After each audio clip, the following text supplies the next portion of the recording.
guys, meron tayo ditong pinapalambot na pork liempo. Nilagyan lang natin to ng salt. Ayan, palalambutin lang natin yan. Tapos ipa-fry natin mamaya pag malambot na without using oil. And then gagawa tayo ng sauce guys. Later ipapakita natin kung paano guys. So ngayon, palalambutin lang muna natin.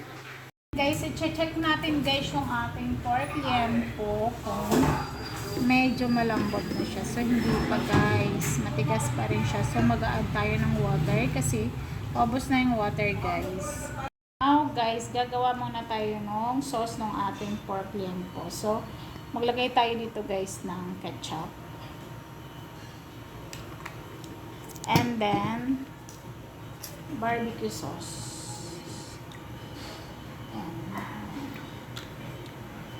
At saka sugar. Ayan. Then i-mix natin guys. Then maganda tayong paminta. Mix well. Ito na guys yung sauce ng ating pork liempo later. Pakukuluan ko na lang ito mamaya guys.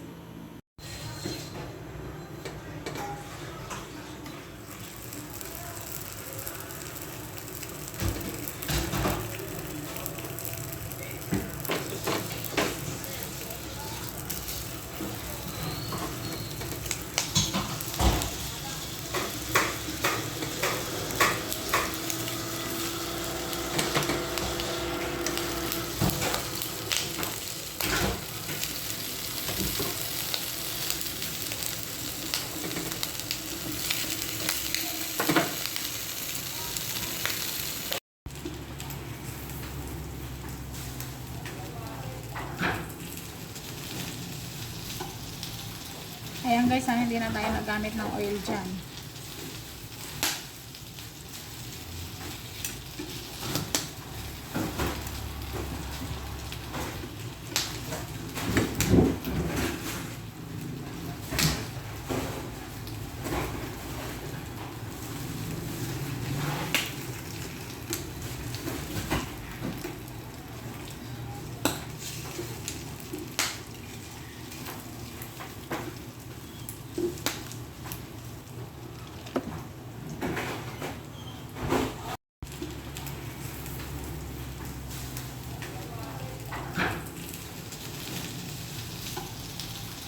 Ayan guys, hindi na tayo nagamit ng oil dyan.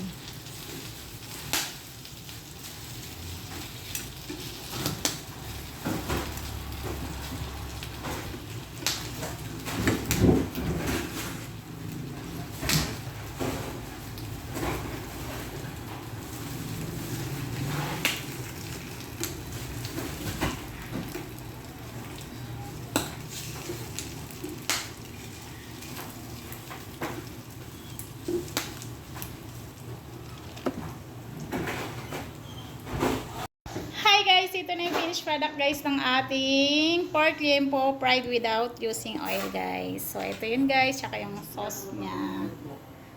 So